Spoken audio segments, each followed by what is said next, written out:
Welcome all, my name is Chase Porter, and I hope you're ready. We're going to be talking about comics from this last Wednesday, September 2nd. Joker War has got me in tears. Empyre is finally over. Did the last issue save it? And lots of Black Label books. You are listening to the New Age Comics Podcast.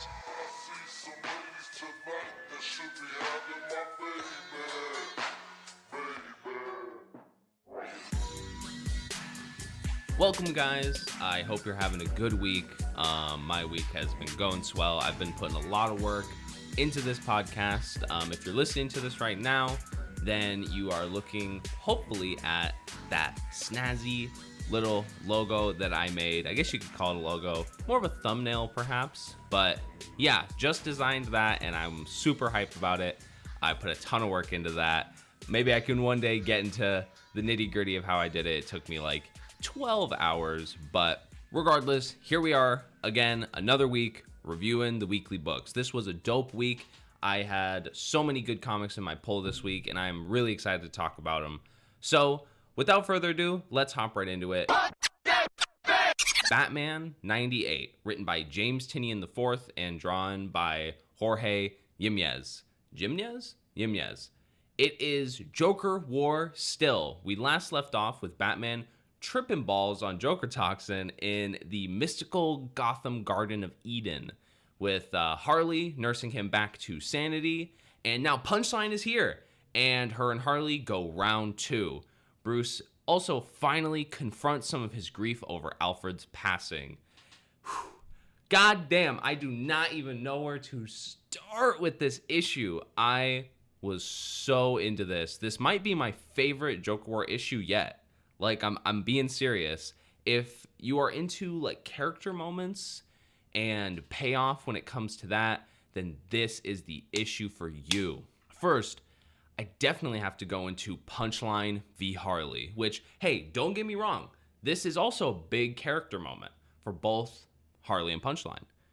First of all, the art's fucking phenomenal. Jorge Jimenez, his art is so smooth, but at the same time has like the perfect amount of grit to it.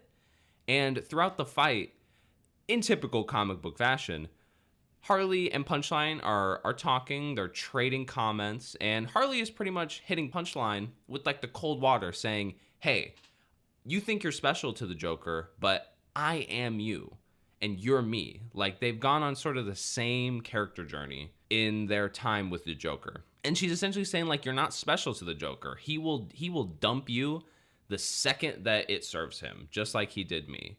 And so, you know, of course, Punchline is in denial about that, but, you know, it was the moment that I think we were all waiting for as fans of these characters. Just Harley kind of being like, look, you ain't shit. Like, I have been through what you're going through, and it's gonna end up bad for you in the end. I also got to say, Punchline showing up with that flamethrower was dope as hell. Like, you gotta throw up an RIP now to the Garden of Eden. It lasted like an issue or two, so you know that shit's ash now. But meanwhile, throughout all of this fighting, Bruce is sort of living out kind of like a year one era moment, I have to say. And it twists him into coming to terms with Alfred's death. So Bruce is blaming himself for pretty much everything that's happened over this entire run. This culminates into probably one of my favorite moments of this whole book, maybe even this whole series, where Bruce is talking to Alfred in his dream state, and he pretty much says to Alfred, like, I failed. And Alfred slaps the shit out of Bruce. Like, and he's like, God damn it, no, the story is not over yet. You are the goddamn Batman. This is what Alfred says to Bruce. And it's such a cool moment. Like, guys, shit had my jaw dropped in the coffee shop when I was reading this issue. The art to accompany it is just so stunning. Bruce is crying, and Alfred is crying, and I'm fucking crying. It's just so amazing. So Bruce wakes back up. He knocks Punchline fucking silly. That they don't even show it because they just show him wake up, hit her with the fucking like cape, the I guess the classic like cape spread, and then next panel she's just over his shoulder unconscious. And Bruce says like, "Hey, Bat computer, locate all the fucking Bat family members. Like, god damn, this event has been so mint, my guys. Seriously. 100% you gotta be reading this shit. And don't let the issue number fool you guys. Like, just because this is issue 98, that doesn't mean that you have 97 issues to catch up on. You can start at 95. Or if you really want to be like a completionist, like I would be, then you can, start at even 86, because that's when Tynion actually starts his own run. So that's what I got to say. Joker War, check it out. It's fucking great. Empyre 6, written by Al Ewing and Dan Slott, drawn by Valerio Shahidi. So this will be the first time that I'm actually talking about the main Empyre event here on this podcast. And I have some strong feelings about this event. So it's kind of been like the main 2020 event at Marvel Comics this year. And it would be quite hard to recap this event in its entirety right now. But essentially, Hulkling, who is half Kree, half Skrull, has been selected to be the emperor of a newly formed alliance between the Kree and the Skrull. And this would end the centuries of war that they've been going through. And if we stop right there, I'm fucking with that. That was, in a nutshell, the main tease for this event. But then the event started. And now there's this plant race that's called the Kotati, and they got involved and pretty much became like the main antagonist. They were trying to activate this like death blossom thing that would like kill all the animal life, and then there was some shit about like a sun exploding, and I don't know, this event's just kind of all over the place for me. And unfortunately, this issue is really no exception. Reed Richards and Tony Stark, they get Ex Machina as fuck, and they solve both of those problems in like 2 seconds. Reed creates some like sonic emitter that like distracts the plants so they can't be controlled, because that's the like Kotati power. And then Tony has this like wombo combo idea with him and Captain Marvel and Human Torch and Wiccan and some other cucks that like stop the sun from exploding, because they put some like metal at the core of the sun or some shit. And they do this, and then we get another Ex Machina moment where Black Panther, who's thought to be dead via the last issue, he comes back on some like, I slowed my heart rate down to the point where you thought I was dead, but then like slowed the bleeding long enough for my like suit to heal me. Basically, he's fucking fine now. And has this like whole ass sword fight with this Coati cuck named like Quai or something, Quoi. And then the swordsman, who is like a fan favorite character of all fucking people, I guess. And he defeats them both. Boom. Status quo achieved. And the day is saved. The end. This event just could have been so much better in so many ways. So first of all, like I was saying, it commit kind of my number one event sin, where it's just status quo in the end. And I'm not saying like every event has to be like a fucking crisis event or something, but we should feel some weight to it. Like, I know they're dropping a couple Aftermath one-shots, which is cool. And I think in those we're getting like a wedding between Hulkling and Wiccan. Okay, I'm down. Wedding issues are fun. And then we're getting like a Fantastic Four and Avenger one-shots, just kind of like they did the Zero issues, which were hit or miss, especially that Fantastic Four issue was a miss. And then we're getting Empire's End, the King in Black, which I am hyped for, because Cates is a god, so... But, like, what the fuck does Null have to do with Empyre? I just don't know. The twist of the Coati being the big bad was kind of just a letdown to me. Like, I think we were all more excited about... Speaking personally, I think we were all more excited from the idea of Kree and Skrull being allies now. Because that's huge for the Marvel-verse. Like, I can't even think of a DC parallel, but that's such a big deal. The Kree and the Skrull, literally since the beginning of the Marvel days, have been at war with each other. And that aspect kind of just feels like it got forgotten as the event went on.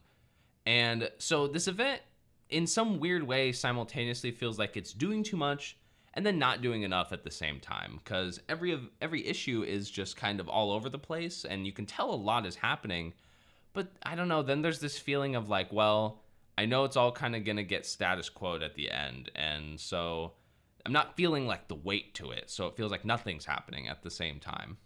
Another critique that I have of this event is, easily too many tie-ins. Back when Corona hit and the comic book industry kind of got put on pause, I think they canceled like 15 or something tie-ins, and honestly, they still had too many tie-ins. Like, I tried my best to pick up some of them, but that feeling of just none of this is really going to matter. This is all just kind of filler. That's a good word for it. This is all a little filler. Unfortunately, like, it's not like any of those tie-ins I was super excited about, but like they even did cancel one that I was probably going to get, which was the Ghost Rider tie-in. And so, they canceled a bunch of tie-ins, but still had too many in the end. And the only cool shit, the only kind of cool shit to me was the Immortal She-Hulk stuff. And then that even got status quo'd in this issue. Like, and I guess there's gonna be a one-shot too afterwards that's like Immortal She-Hulk. But I don't know. Like, if that's the sole payout for this event, then it just wasn't enough for me. So that's kind of my thoughts on this event. Overall, I'm pretty disappointed, and the event just kind of felt like a throwaway. No hate to Dan Slott, no hate to Al Ewing. I'm loving what Al Ewing is doing. The art was good, but I just feel like it had no direction. So, yeah, overall, quite disappointed, and it just feels like a throwaway in the end. Back to DC, we got DCeased Dead Planet #3, written by Tom Taylor and drawn by Trevor Hairsine. So this is actually the first time I think I'm touching on the DC series during this podcast, and holy shit, if you want to talk about batshit, crazy, eventful ass issues, this series has just been off the wall. It began with the original DCeased 6-parter, and then they did a little 3-part DCeased Unkillables, and now we're here with the sequel, Dead Planet. And man, it has just been such a wild ride. There have been so many character deaths. Like, we're left with like a shell of what the DCU was, and it's just so fucking fun. Regardless, the last issue, it left off with the Justice League Dark crew being attacked by this like infected plastic man, which is just like a zombie pool of blood, and oh god, it's so crazy. And then we see the crew escape that. They find this bunker full of like all these rich people in the DCU, which is kind of a cool detail. And then they encounter there Etrigan, Jason Blood, and then Swamp Thing goes crazy there because they're holding the green or whatever. And all in the meantime, Cyborg is claiming that there's a cure for this anti-life disease, which John Constantine and Bobo work to find out more. God damn, if we are talking series that never disappoints, this is it. Like, it's just balls to the wall, so fun and so crazy, but also includes like a ton of really great character moments. Like, Taylor really makes it feel like it's like The Walking Dead, because you get these crazy, violent, heartbreaking character deaths, and then you get these heartwarming, sweet character moments that you like would have never thought would happen. Like in this issue, Gordon and Damian reunite, and they like talk about how Batman was like never a hugger, and it's just like, oh, that's just so kind of cute that they can bond even though Batman's no longer in the picture. You also find like Mary Marvel and Superboy, like who's now Superman, and they have like a budding relationship. Just like, it is so cool. And Mr. Miracle at the end, that tease at the end, like, damn, like, I won't lie, I thought he had died or something. I guess that's me misremembering. And now he's like a hermit, and he has long hair and everything, and it's just great. Like, Taylor is killing this series. It has been all killer, no filler, and you just have to be reading this shit. I really don't have much more to say about it. Like, this series is just so fun. It takes the Marvel Zombies idea and just cranks it to 11, in my opinion. And yeah, I mean, it was like the first issue was the best selling for the month that it came out. So this series is getting its props, and you got to be reading this. DCeased. Wolverine #5, written by Benjamin Percy and drawn by Viktor Bogdanovic. Wolverine, he's been frozen in ice and captured by Omega Red and Dracula. I raved about the last issue because it was dope as hell, and this issue is a good follow-up. Vampires are using Logan's blood to like fuel these blood clocks that allow them to like daywalk, which is really cool. And so there's this like Logan sickle, like a popsicle, and they kind of have this frozen block of ice with Logan in it. The Logan sickle is apprehended by these like punk vampire kids, and then inevitably he's freed, and he has this showdown with like the vampires in Black River Falls, Ontario of all places. So this issue was really fun. It was definitely a decent follow-up to the last issue. I got to be honest, not as amazing, but still really good. Like, there's a scene in the beginning where they take this super long drill and they drill into Logan through all the ice, and like blood sprays out into like a little cup they're holding, and it's just so awesome. Bogdanovich's art is so great. Sometimes he gets compared to Capullo a little heavy-handedly, but you know, honestly, I'm not mad. I think his art is awesome, and I'm here to see it. The kids that Logan meets in this issue were pretty fun, and they seemed like Percy is kind of setting up this vampire subplot to come back later pretty hard. Like, for instance, Omega Red wasn't in this issue at all, nor Dracula. And so the issue did end with Logan saying something, essentially saying Omega Red's time is up, you know, in his Logan fashion. And so, hey, I'm really here for those like long haul plot lines. Those get me really hype. And okay, can we talk about that secret last page after the credit page? Like, that's got my eyebrows raised. I like don't know how else to describe it. Like, I don't know what I'm seeing here. Like, I guess it looks like Logan he's getting like swooped up by by a rainbow, like the Bifrost. Like, Donnie, Donnie, are you out there? Is Thor and Wolverine, are they about to kick it? Like, I'm excited. That's one of those perfect teaser last pages that just you leaves the reader like, huh? And so, but back to the issue. Part of me did think it was, you know, a little rushed, because I'm just wondering like why this vampire arc was only 2 issues in the end. But you know, based on the teaser for the next issue, it seems like we're getting ready for X of Swords. And so perhaps this arc was kind of cut off by that. But, you know, either way, I don't think this is the last we'll see some of this vampire stuff. And I'm really hyped. Like, dope issue. I am loving this series. Wolverine, it's great. You gotta read it. Moving back over to DC, and on the Black Label, we got Hellblazer, Rise and Fall, #1, another issue written by Tom Taylor, and this issue is drawn by Derek Robertson. DC, Black Label, Tom Taylor, Hellblazer, John Constantine, magazine book. What more could you ask for? I was so excited for this book. And you know, I gotta say, it did not disappoint.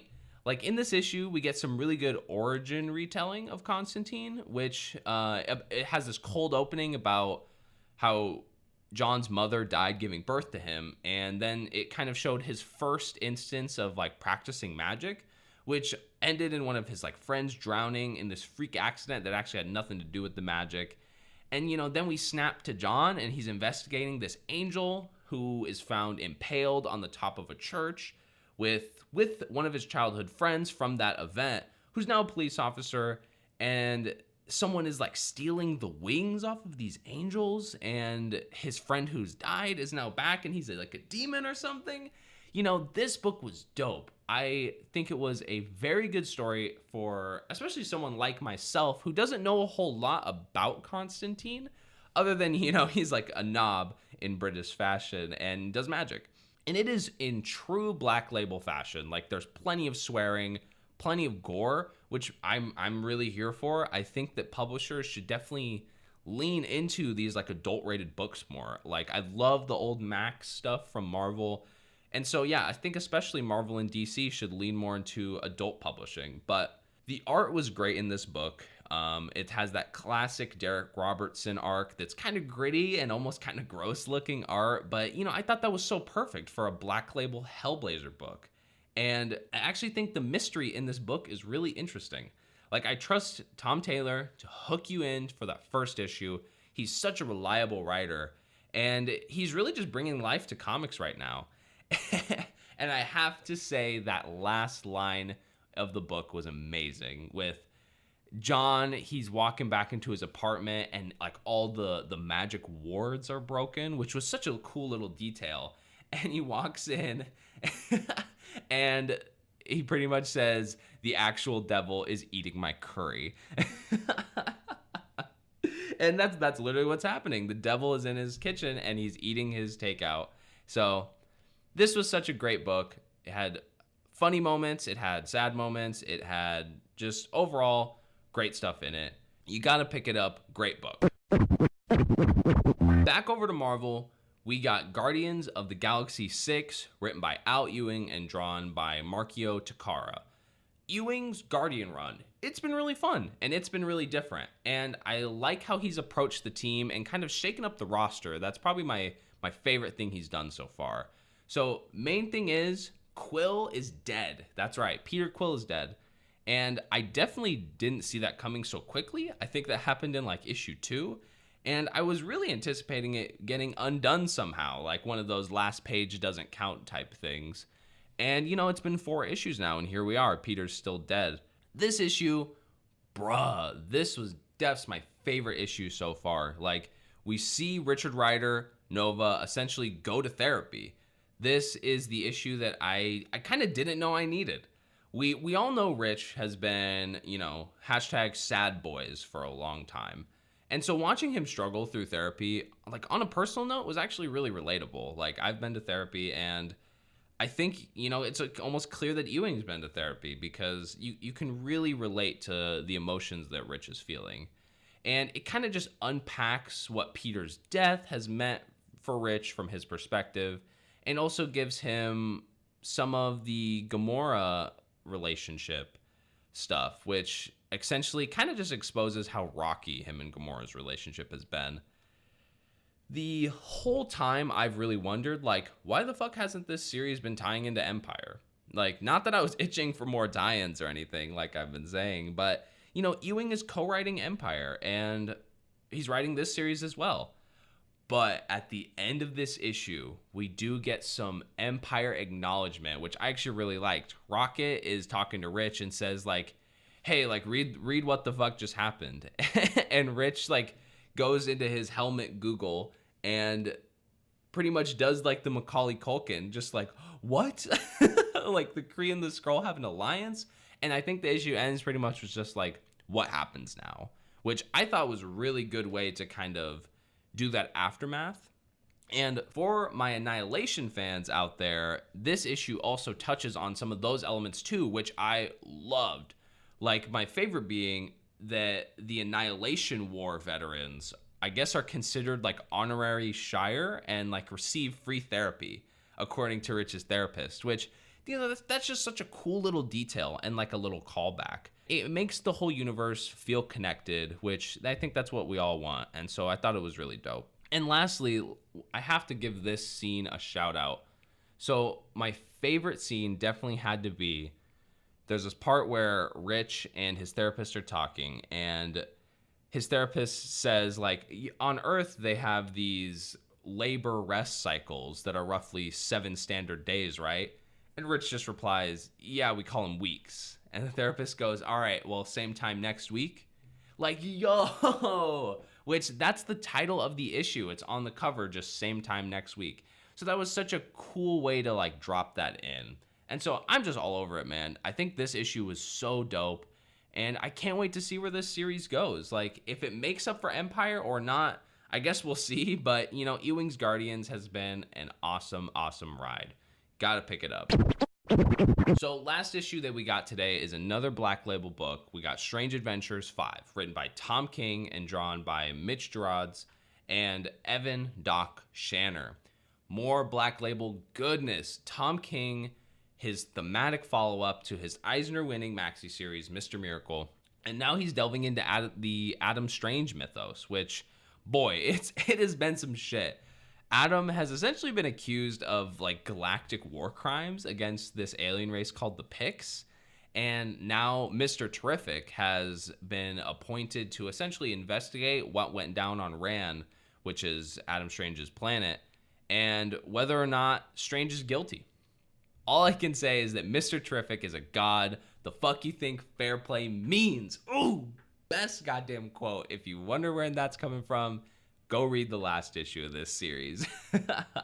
But I digress. This issue, it's told in classic Tom King fashion, where it kind of sort of feels like a standalone book, but it contributes to this like overall plot. And in this issue, a picked robot is, I guess, found in Gotham. And so everyone's kind of preparing for a suspected invasion of Earth. And the story kind of begins to take a political twist with Alana Strange, a side of Martian Manhunter, testifying before Congress about this invasion. And Adam Strange begins to start to like address the public about his ties with the Justice League and the investigation into him. And so kind of the way this book works is Mitch Gerads tells the current story, meaning his art is indicative of the current timeline. And then Evan Doc Shanner, he does like the flashback art. And so during these flashback moments of this book, Adam and Alana, they like go into this cave for like a month straight in order to, I guess, like bring peace between these two races on their planet. And we kind of watch as they struggle for water and food and their like sanity. I thought this issue was great, but I got to get this out of the way first. Like, it might be, and don't get me wrong when I say this, but it might be the most underwhelming issue of the series so far. I'm not saying that it's been bad at all, but most issues have kind of had this one moment that sticks out to you like, holy shit, and makes you remember just the general events of the book. But this time, it did kind of feel like a bridge issue to set up some of these political themes, as well as this idea of a picked invasion. The flashback stuff was really great in this issue, but I guess I do wonder what the purpose of it all was. Like, it did show Adam and Alana and what they would do to like bring peace to this world, but I guess it was just a bit random. We got the scene of them testifying before Congress, which definitely lended a lot to some of the political stuff this book was going for. But I guess it just kind of came off a little uneventful. And I almost hate saying that because I really did enjoy the book. But, you know, all the other issues, you can remember like one particular moment that was like, holy hell. But, you know, this one doesn't really have that moment for me. I guess you could maybe say their sex scene in the cave was a little rated R, but as I blush. But, you know, I guess other than that, it kind of did come off a little uneventful. Alana, I think, is definitely being pushed more into this like villainous light, which I think is really tight. But, you know, it's definitely going to be a continuing theme. And I guess all I can really say is I'm thirsty to keep reading this series. And, you know, either way, this is a dope series and you definitely got to be reading it. Tom King is pretty much killing everything that he touches the pen to right now. So Strange Adventures is no exception. You got to be reading it. Awesome series. 7. And so other than that, that's pretty much all I have for you guys today. It was, you know, a decently small week. And if I can just take this little bit at the end here to just kind of vent about this process. So I have really been enjoying doing this podcast. I know probably, you know, no one's listening out there. And I don't want to downplay myself. My friend over at the radio station, D. Wayne, he's always telling me, hey man, speak things into existence. So I'm going to try that when I have people listening out there that may not know me or may not be my close friends. It has been a total blast for me to try and, you know, improve this podcast. I have really kind of fallen in love with the idea of trying to make it as good as it can be. And I'm really trying to do a lot with it. There are a lot of ideas that I have that I'm really trying to execute. So I think if you are listening out there, and even to my friends, that, you know, it means the world to me that you guys listen in. I'm going to be changing things about this podcast, I feel like, every time. And I think that's a good thing. Like, I want there to be growing pains, you know, and I want things to be changing up. So, like, for instance, I really tried to make my reviews this week, like, really succinct. And I hope I accomplished that because listening back through my old episodes, I felt like I was really meandering along and through all of the reviews. And I kind of want it to be quick and punchy. So I tried that this week. Maybe when I listen to it again as I'm editing it, I won't like it. I guess we'll have to see. And I also kind of want to start switching up the content for this podcast. Just last week, I didn't really have like a brand idea. And, thanks to my beloved roommate, Trevor, me and him kind of spitballed podcast names. And I mean, thanks to him, I kind of have this idea. I was telling him like, one of the main things that I like about this podcast and the idea of it is that I'm a younger guy and I'm doing these comic book reviews. And I follow comic book content creators. I follow Gem Mint. I follow Comic Book Club with Alex, Justin, and Pete. I followed Comic Tom, Reggie Collects. And no shade at all. Like, I love all of their content, but they're older guys. And I feel like, there might be this younger perspective kind of missing from comics. And, comic books have always been a bit of a hobby that has struggled a little bit with gatekeeping, right? Like, which I think is just unfortunately not the way we should approach it. Like, we should want everyone to read comics because then the hobby is elevated. And the more comics that sell, the more money that our favorite creators make, then the more comic books our favorite publisher can put out. So the more people that read comics, the better. And so at the end of the day, I would really like to kind of stand in as that young voice that is reading comics. And I will try and take it to the moon, seriously.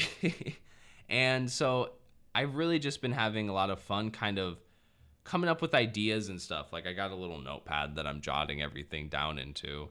And yeah, I'm just going to try and grow this. And there's lots of things that I do want to grow it into. Like my friends out there, I want you guys on the podcast because doing it by myself is fun and all. Like, I get to just speak my mind, but I like to have those people to go off of and bounce off of. It's really just a different experience in general. So I want to have you guys on. If there's comics that you read and you want to talk about, like, hell yeah, tell me. I will read them and we can have a talk about them. And that's another thing. I want to start doing like bonus episodes. And I'm thinking of doing it kind of like Gem Mint style, where he reads like omnis and all of that. And when he finishes up a book, he'll pretty much do a review on it. And that's kind of what I want to do. Like, as I finish up series, because I read more than just the weekly comics, like as I finish up series, I want to come and, talk about them, which is going to be a completely different format, but that's that variety that I would really like to have. I also want to start putting stuff up on YouTube, just to kind of get the brand growing more. And it sounds silly to think of it as a brand, but I'm just on SoundCloud right now, and that's not really the place to go for podcasts, especially like comic book podcasts. And so we'll see. I'm also thinking of creating, social medias for these accounts, or social medias for New Age Comics, just because, I mean, it won't just be me tweeting them out. It'll be an official page. You know what I'm saying? So I have a lot of ideas for this, and I'm also really open to hearing critique and hearing ideas that maybe you guys have. Like, I want to do videos. I think that would be a lot of fun. That's definitely a further down the pathway. But yeah, I don't know. Now I'm kind of on my soapbox here, but I've really just been enjoying doing this podcast and reviewing comics weekly. Clearly, I share such a love for them. And yeah, I mean, if I can tease one more thing before I bounce up out of here, like last night we had some friends come over. I will say their names. I live with a guy named Trevor, and our homies Ian and Sam came over last night. And they were being so supportive, and they really wanted to do a podcast. And so we kind of just thought up one real quick, which was essentially like a casting call. Because the way I see it, those three dudes are probably going to be the people you hear on this podcast the most. And so I'm going to edit that podcast up. We shot like an hour and 30 minute and some change episode, and it's pretty much all of us just dishing about comics. And I'm going to upload that probably after this one comes out. And so I guess if you're listening, be excited for that. That'll be kind of a fun, different episode. And yeah, so I guess look forward to that, and look forward to hearing them on the podcast soon. Ian's our X-Man expert, so I think any X books that I'm going to be reading, he's going to be on.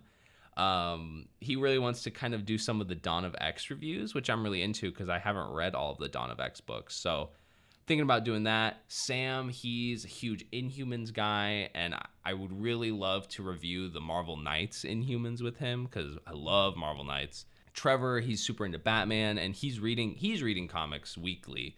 So I would love to just get his thoughts maybe on a book here or there.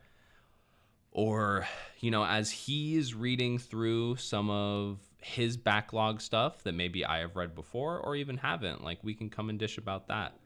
So I've just been having a blast doing this thing. And I also have to send thanks to Devin, Science Market. He is providing the slappers that I'm putting onto these episodes at the beginning and end. And, I'm going to be tweaking them. I'm going to be changing it up a little bit. And so, anyway, I've gone on too long. All I want you guys to know is that I'm going all in on this thing, and I'm trying to make it the best it can be. And, yeah, like I said, I'm trying to take it to the moon. So thank you guys for listening to this episode of the New Age Comics Podcast, and I will be seeing you guys next week and maybe even sooner than that. So have a great week, guys. Goodbye.